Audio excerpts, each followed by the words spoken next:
जो कुलवंत सिंह है ये बहुत ही गरीब परिवार था, तो अकेला ही था। मतलब इनके पहले फादर थे, वो भी कारगिल में शहीद हुए थे।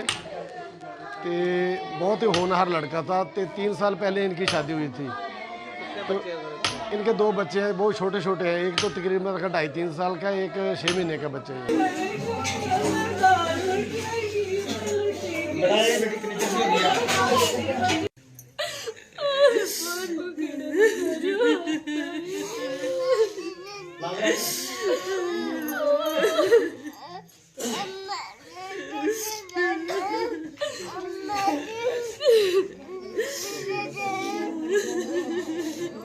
मेरे को पता चला तकरीबन शाम को 7 बजे।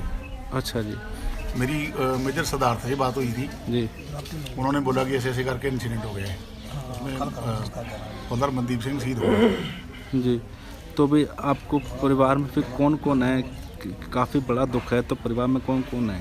परिवार में उसकी माता जी हैं जी। उसकी घरवाली है, 2 बच्चे हैं, भाई हैं 2। जी।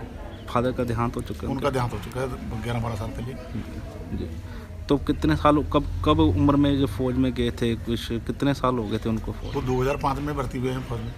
2005, 17 साल हो गए। 17 साल की उम्र में चले गए। आईडी ब्लास्ट हुआ है, आईडी ब्लास्ट के कारण गाड़ी को नुकसान हुआ। गाड़ी में कोई पता नहीं क्या कौन सी चीज़ पड़ी थी जिसको आग लगी। आग लगने के कारण 4-5 जवान जो पीछे बैठे थे गाड़ी के, वो तो झुलसे गए आग से।